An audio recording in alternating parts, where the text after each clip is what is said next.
lang. Wala ko ka-record.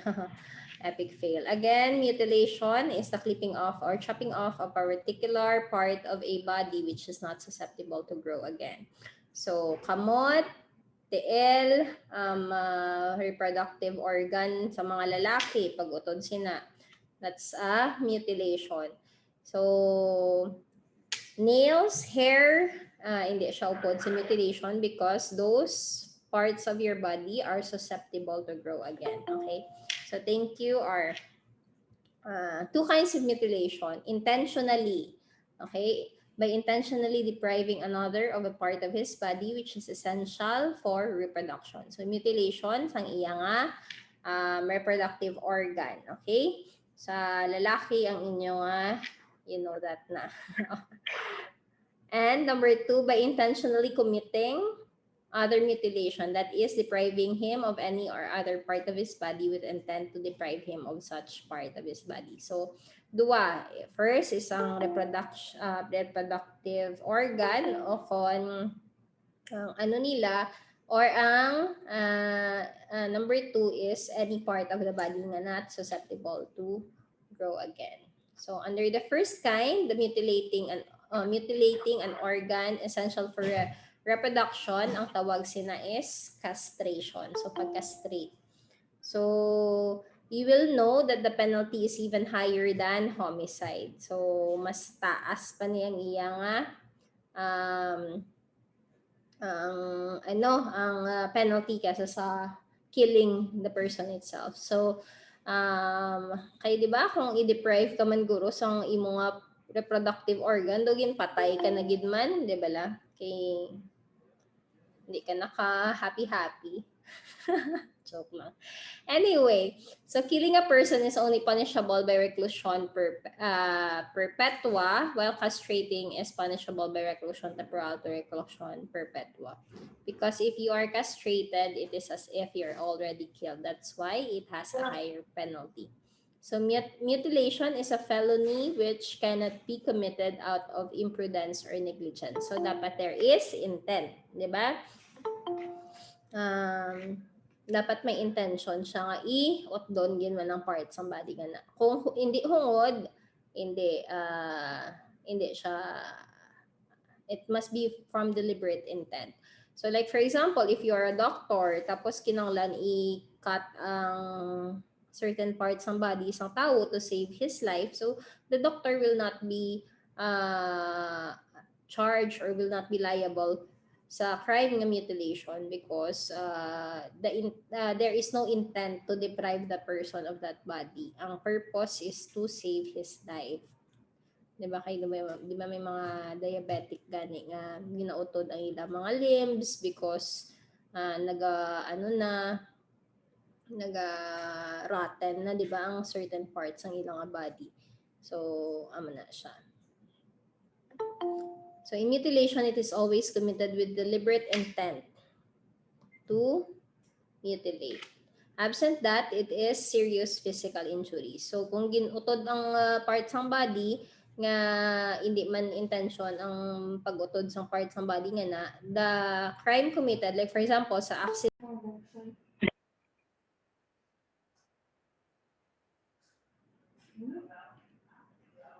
Okay. So, okay, serious physical injuries.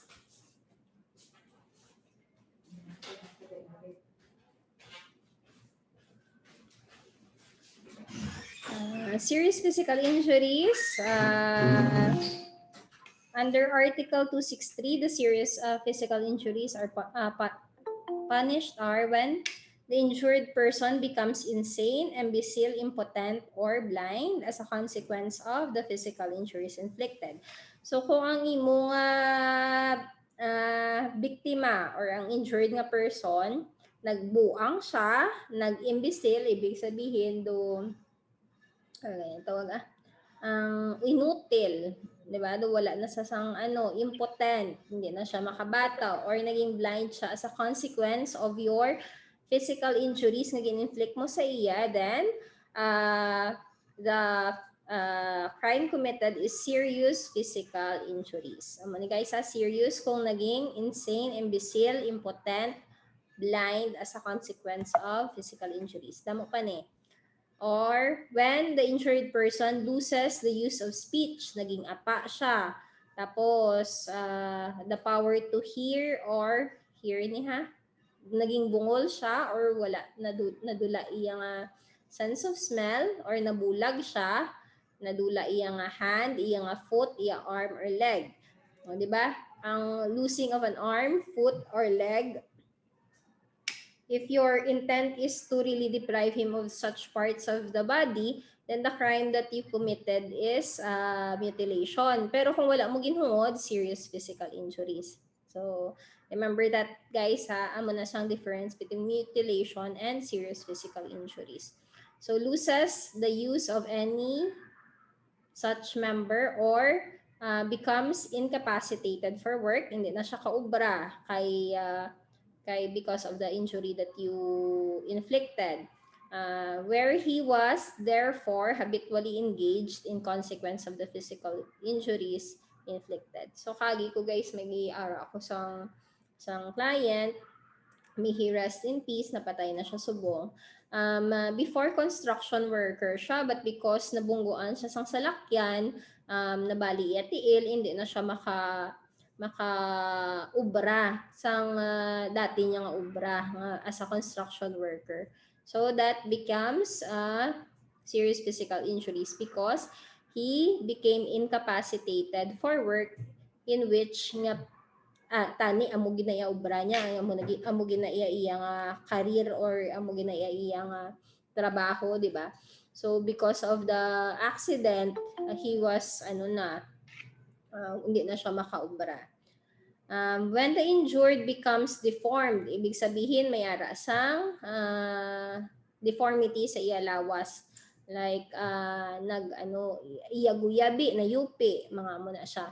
So, kung na-deform siya, that's serious physical injuries. Loses the member of his body or becomes ill or incapacitated for the performance of work for which he was habitually engaged for more than 90 days. So, kung ang healing period sa injury nga gin-inflict mo is more than 90 days, that is serious physical injuries.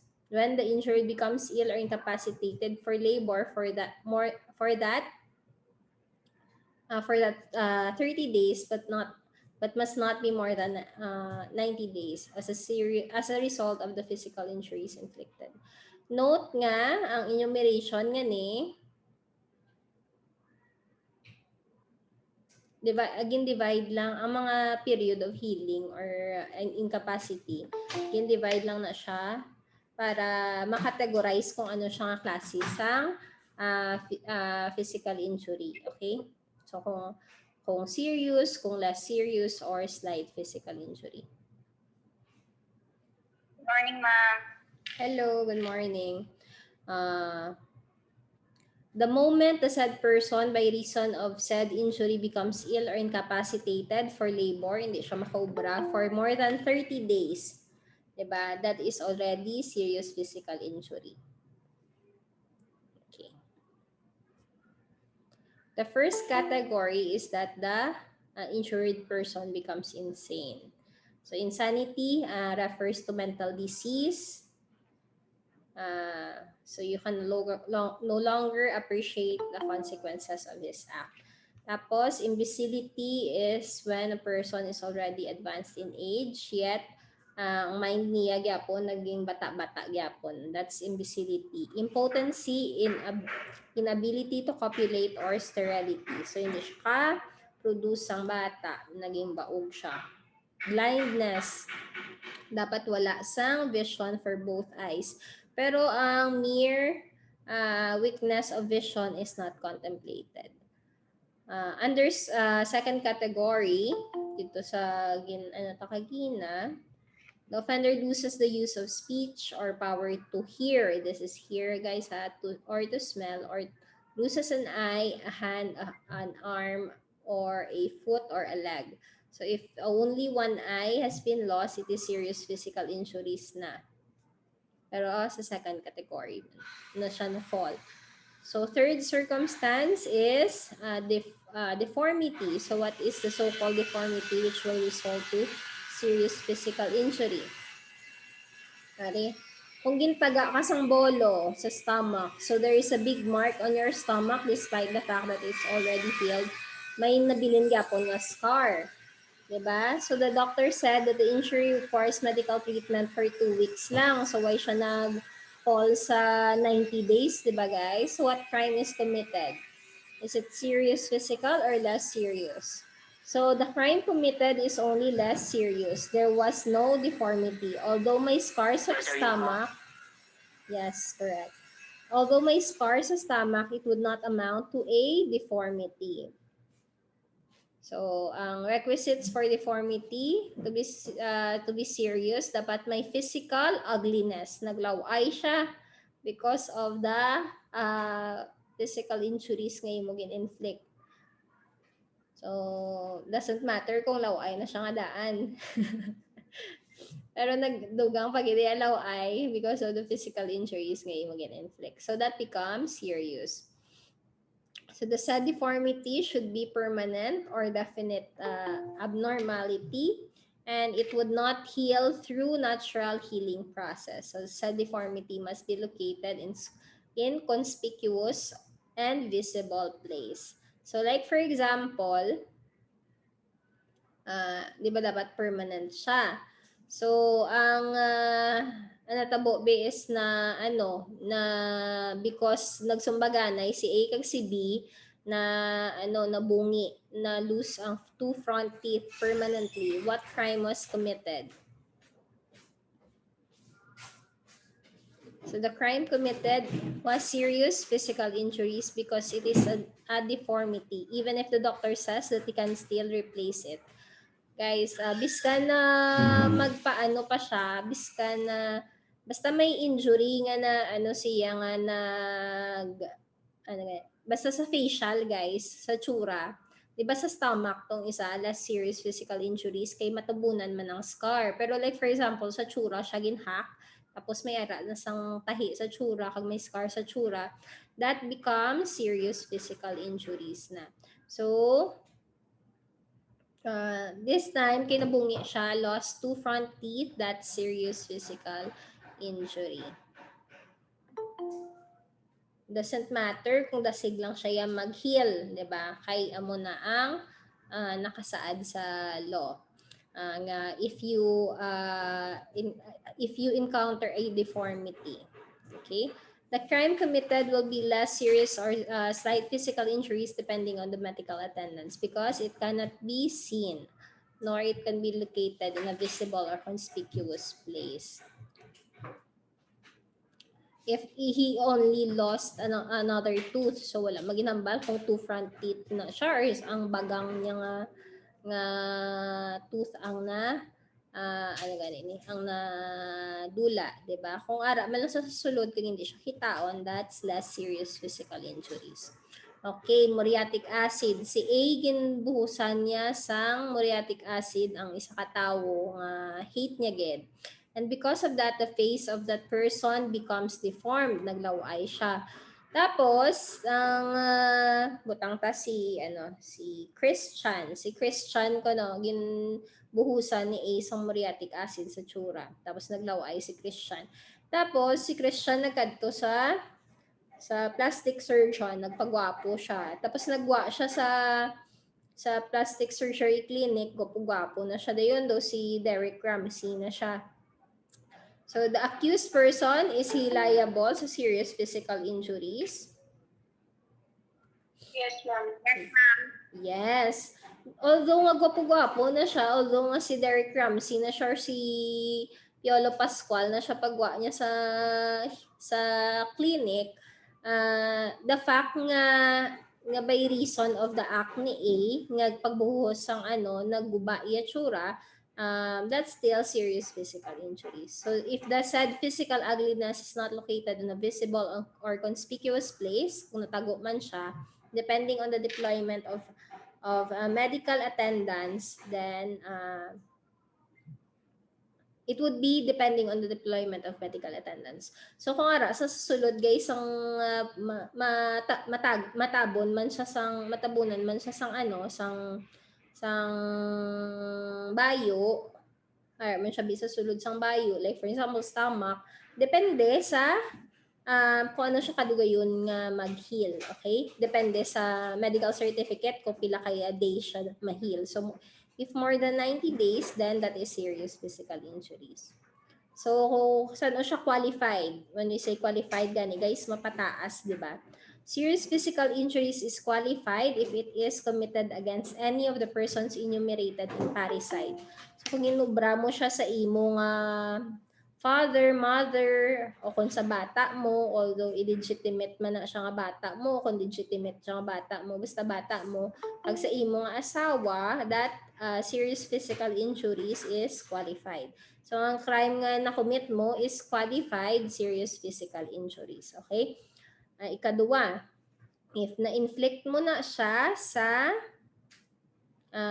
nga may attending qualifying circumstances for murder.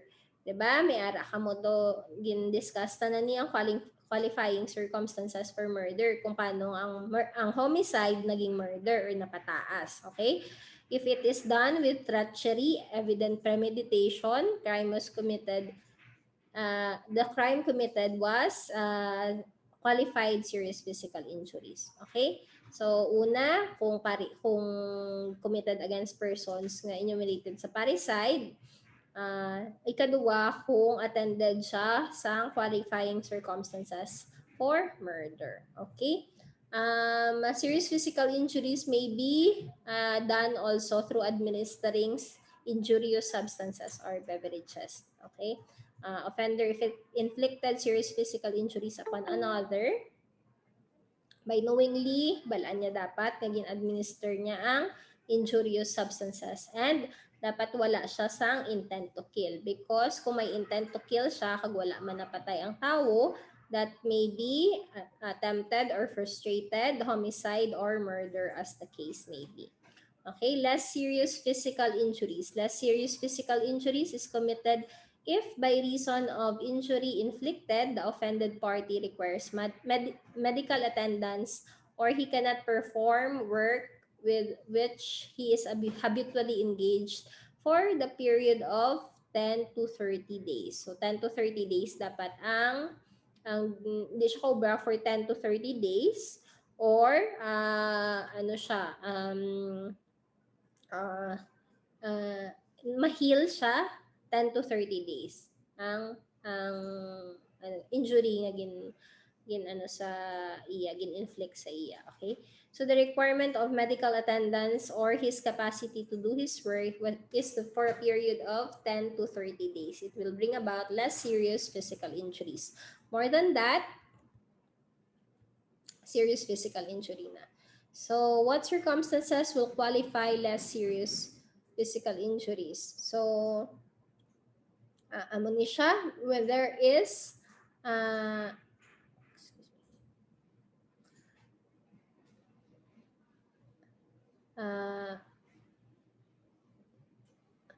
intent to insult or offend the injured person, when there are circumstances adding to ignominy to the offense.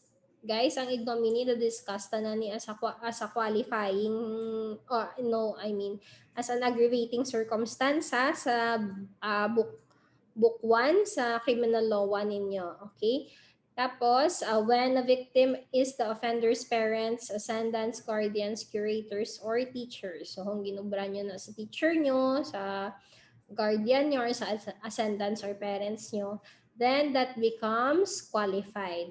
When a victim is a person of rank or person in authority, provided the crime is not direct assault. Okay, so ginubra niya siya sa a person nga may aras ang rangko, o kung may posisyon, tapos person in authority man sila, then the crime that you committed is less serious physical injuries pero qualified. Okay? So crime committed here with attendance of these circumstances qualify less serious physical injuries. So ang i-charge nyo nga crime is qualified less serious physical injuries.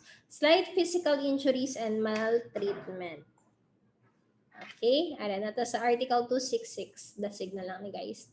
Slight physical injuries and maltreatment. So there are three kinds of slight physical injuries and maltreatment. First is incapacitated siya for labor from 1 to 9 days. So hindi siya makobra for 1 to 9 days. So ano siya gani guys? Slight lang, okay? This is slight, okay? Physical injuries which did not prevent the offending party from engaging in his habitual work, which does not require medical attendance. So hindi wala man siya pagkasakit siya subong, maka-duty man siya or makobra man siya dayon the next day o kung wala man gid kinanglan sa medical attendance. So that is slight physical injuries lang. Ill treatment of another by deed without causing any injury. So, pang-abuso lang by deed, obra, without causing any injury. That is maltreatment.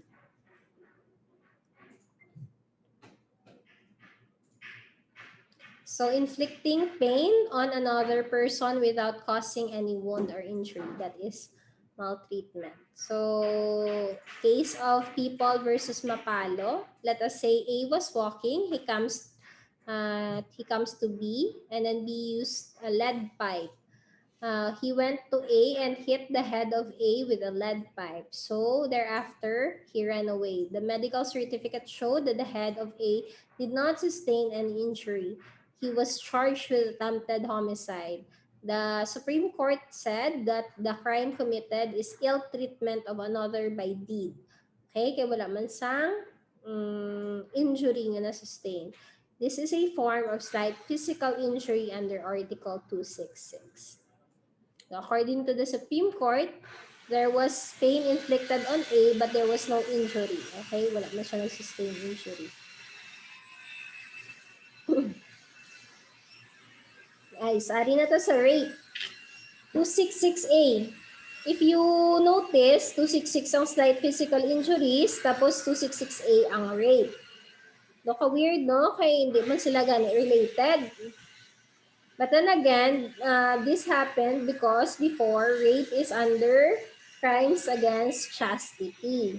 Okay, upod na siya sa mga acts of lasciviousness, which we will discuss later on. But now, rape is now a crime against person. So any person can, with any concerned person, may file a case of rape na.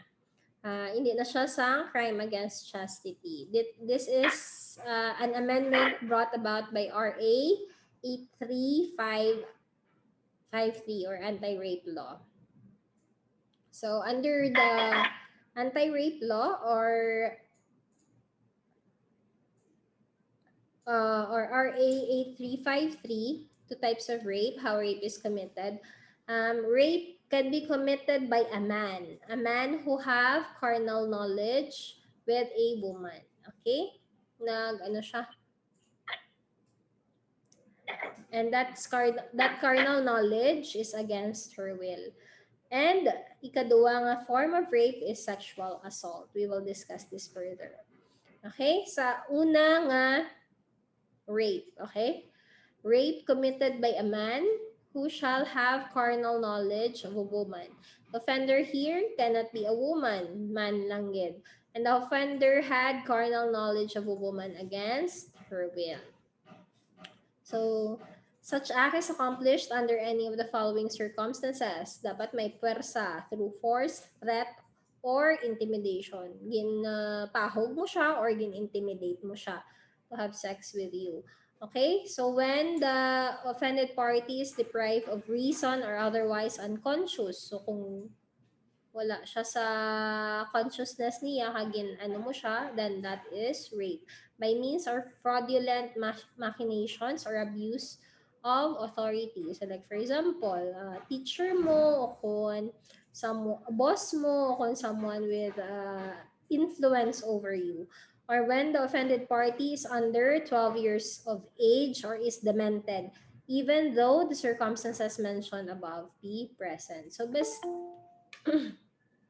biskan nga may consent when the offended party is under 12 years of age, that is rape. May ara gina siya gani pangalan, that is statutory rape. Okay? So first, the offender is a man. And the offended party, syempre, dapat woman because the law is specific.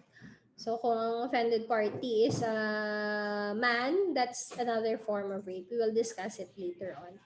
So the offender had carnal knowledge of a woman against her will.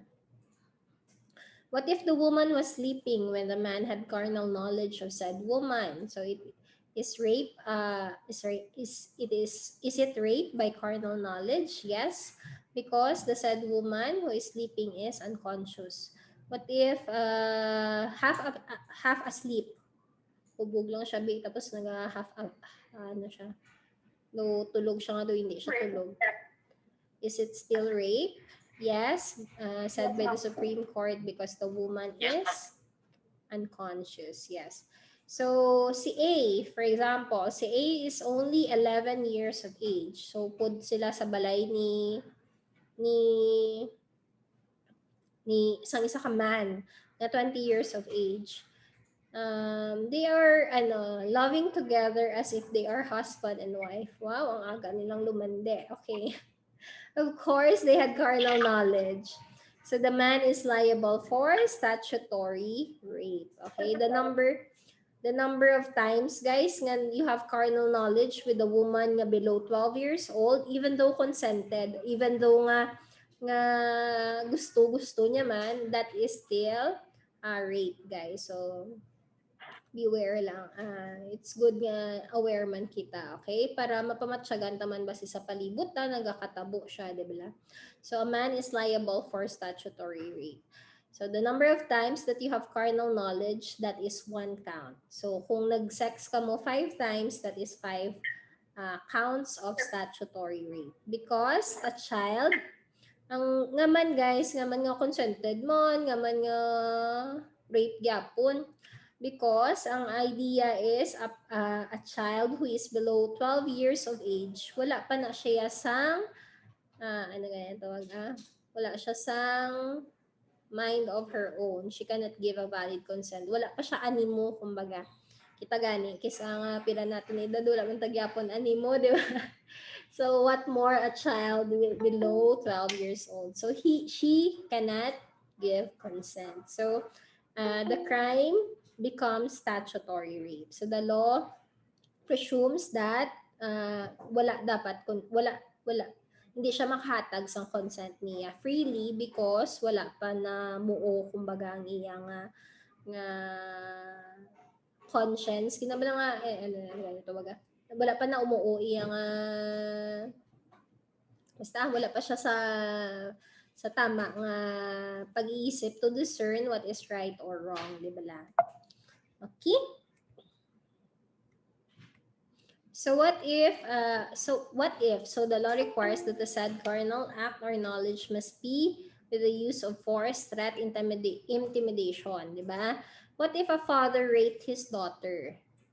So that daughter, wala siya yung nag-put up a fight because papa niya man, the father did not use force, threat, or intimidation in the said carnal knowledge with the daughter. Nagpaano siya. Is the crime of rape committed? Yes, the crime of rape. Yes. And that is, may pangalan man siya. That is called incestuous rape. Okay? So in case of incestuous rape, dapat may moral ascendancy. Okay? Like for example, father mo or lolo mo or brother mo, they have moral ascendancy over you. So if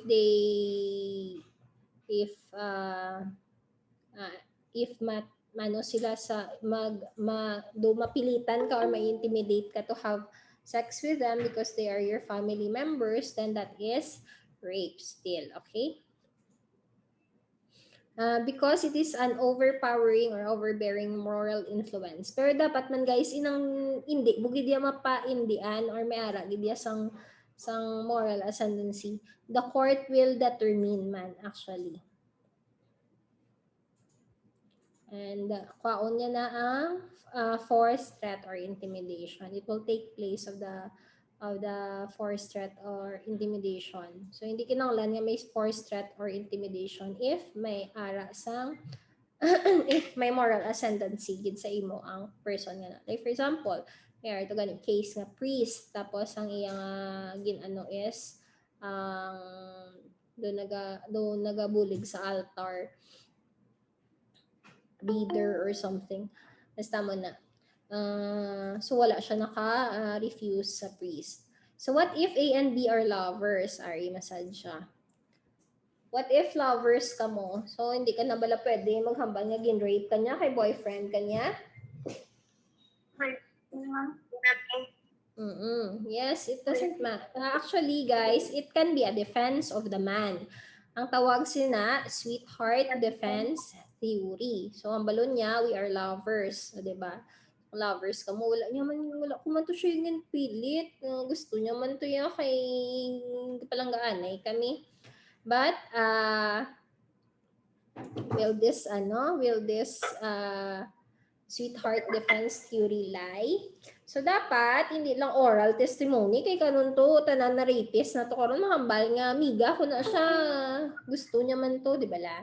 So, dapat, it must be with evidence. Okay? May ara sa memorabilia, picture, love letters, etc. Nga lovers sila.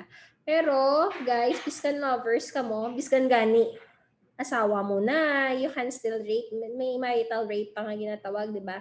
So, dapat always with the consent of the woman. Okay, kung wala, that is rape. Dapat consensual, okay?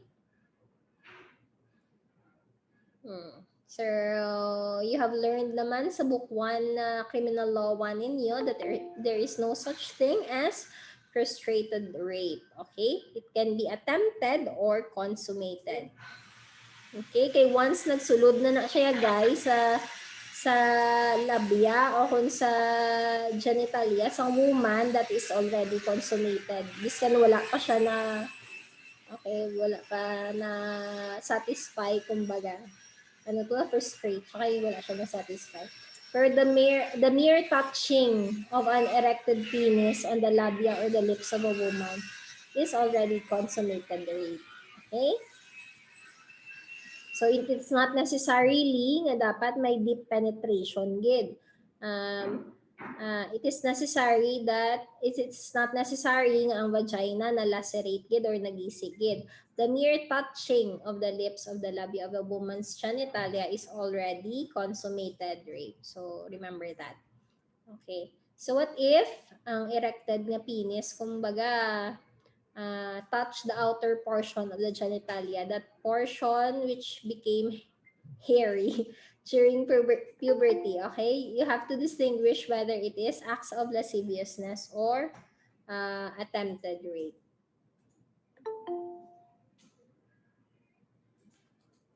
Okay? Sa case ng People versus Halos-Hos, okay? If the intention of the said offender is to lie, kumbaga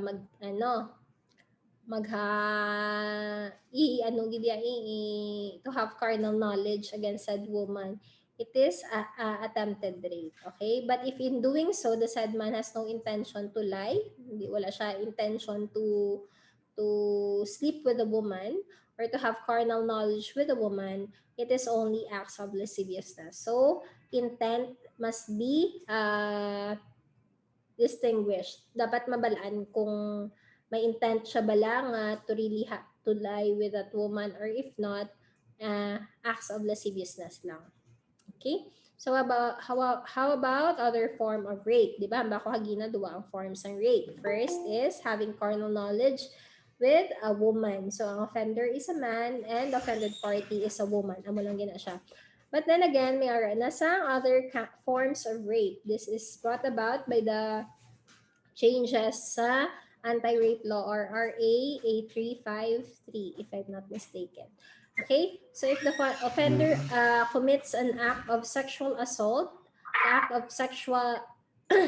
di ba, may sexual assault.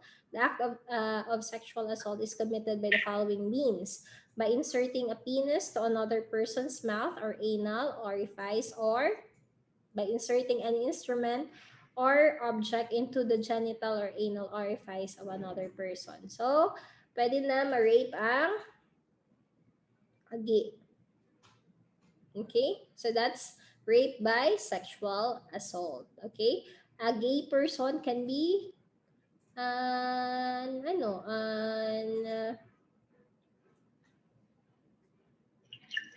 victim of rape. So, the act of sexual assault is accomplished under any of the following circumstances: by use or intimidation, when a woman is deprived of reason or unconscious, by fraudulent machinations or grave abuse of authority, and the woman is under 12 years of age or demented. Manin guys, diba? So,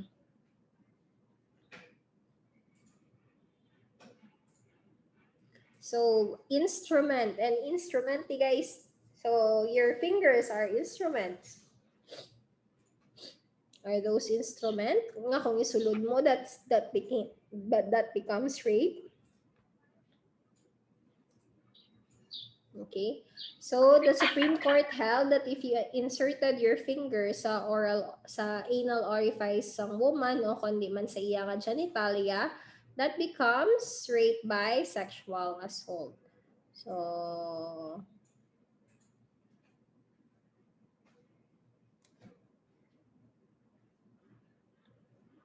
the finger is within the meaning of an instrument or object insofar as rape by sexual assault is concerned. Okay? So, may iban pa kita nga questions. Tapos na akong slides. Guys, tulukan nyo, 723 na to ng slides ako na discuss sa inyo. Well, amo na siya. So, any question regarding rape? Namin na topic, no?